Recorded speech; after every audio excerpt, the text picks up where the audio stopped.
folks, it's AJ. I just wanted to make a quick video to show you how to roll stats in Fantasy Grounds, because thanks to Shadowdark, rolling stats is coming back. We don't do it in Pathfinder. We generate stats a different way there. And for the last several years I was playing 5th edition, I used standard array. It just works better. It's fair for everyone.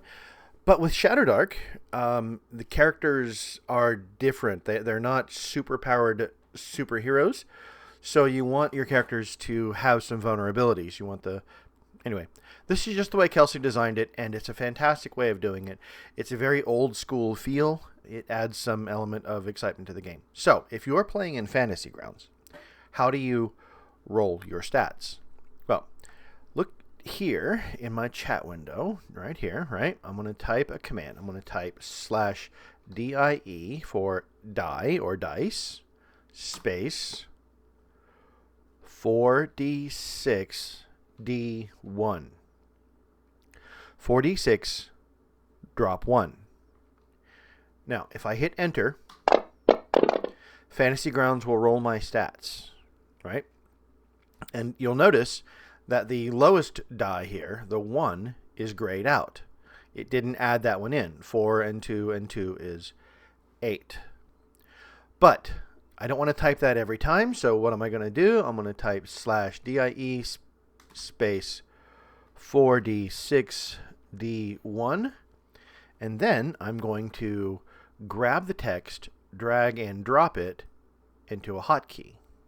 Now, there are a couple of ways I can access that hotkey. One, I can click it, right, and get that, or I can hit the F2 key, and it will activate that hotkey.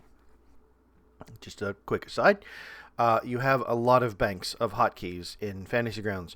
If I hold the Control key, you'll see that my hotkeys become C1, C2, C3. The Alt key, A1, A2, A3. The Shift key, S1, S2, S3. But Control Shift, Control Alt, Alt Shift, you've got lots of hotkeys, so you don't have to worry about running out of them. The one thing that I will caution you is if you're using hotkeys like this for attacks or things like that, they don't update with your character sheet, right? The coding is dropped into the hotkey, and then the coding stays what the coding is. So if you are dropping attack rolls and damage rolls into hot buttons across the bottom of your screen, you'll need to update them whenever those numbers change. No big deal. All right. So let's clear our window, and let's roll a character for Shadowdark. Now, the book, the manual describes or suggests you roll 3d6 straight. So if we wanted to do that, let's just, instead of doing 4d6 d1, let's do DIE space 3d6. Okay? And then I'm going to drag and drop that into the F1 hotkey. I'm going to clear this one just to be sure. And then I'm going to roll 6 stats. Ready? Go.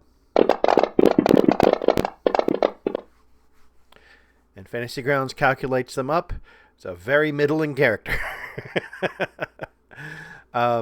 Probably going to be a priest with it. No, actually. Because the Shadowdark requires you to have at least a 14 in one stat. We will clear this whole thing and do it again. 1, 2, 3, 4, 5, 6. Again, not a viable Shadowdark character. Clear. There's a 14. Right off the... Oh, it's 2 14s. That make a good priest. Good fighting class. All right.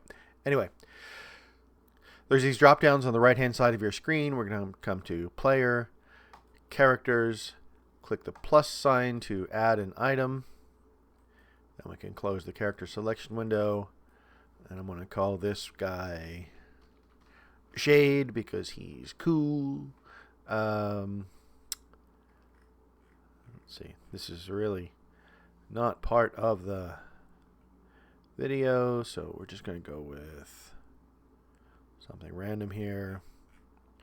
I was hoping for more Shadowdarky art, but that Dampier Looks pretty Shadowdarky. All right. Now, how do I assign the stats? I'm going to click, drag, and drop. Boom. 14, 13, 10, 10, 14, 5. Very strong, very ugly. All right. And that's it. That's how you generate stats in Shadowdark. That's how you use the /DIE command in Fantasy Grounds. And there are more things you can do with that, but I want to keep this video relatively short. So I hope that helps. Happy gaming.